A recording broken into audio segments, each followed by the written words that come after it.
فرمایا کہ اللہ تعالیٰ فرماتا ہے قد افلح المومنون کہ یقیناً وہ جو مومن ہیں فلاح پا گئے.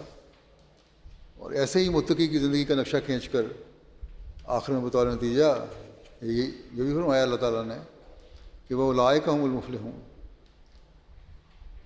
اور تقوی پر چلنے والے ہی فلاح پانے والے ہیں. آپ فرماتے ہیں باوجود خطرات نفس بلا سوچے گزشتہ اور موجودہ کتاب اللہ پر ایمان لاتے ہیں. یہ مومن کی نشانی ہے، تقوی پر چلنے والی کی نشانی ہے.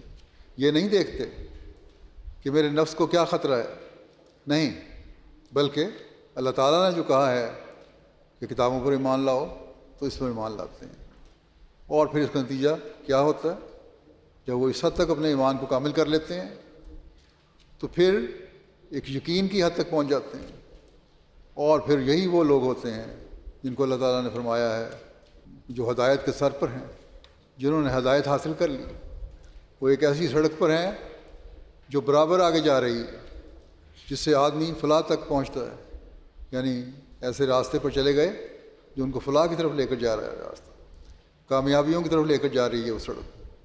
بس یہی لوگ فلاح یاب ہیں جو منزل مقصود تک پہنچ جائیں گے. ان کی دنیا بھی سنور جائے گی، ان کی آخرت بھی سنور جائے گی، اور وہ راہ کے خطرات سے نجات پانے والے ہوں. شیطان ان پر حملہ نہیں کر سکے گا. آج کل تو شیطان ہر طرف سے، دائیں سے بائیں سے، اوپر سے نیچے سے، آگے سے پیچھے سے حملے کر رہا ہے. اور اس دنیا میں آج کل تو ایسی ایسی خطرناک ایجادیں ہو چکی ہیں کہ انسان پریشان ہو جاتا ہے کہ کس طرح ان سے چھٹکارا حاصل کرے. اپنی نسلوں کی ہمیں فکر ہوتی ہے کہ کس طرح ہم ان کو بچائیں اور کس طرح ہم اپنے آپ کو ان شیطانی حملوں سے بچائیں.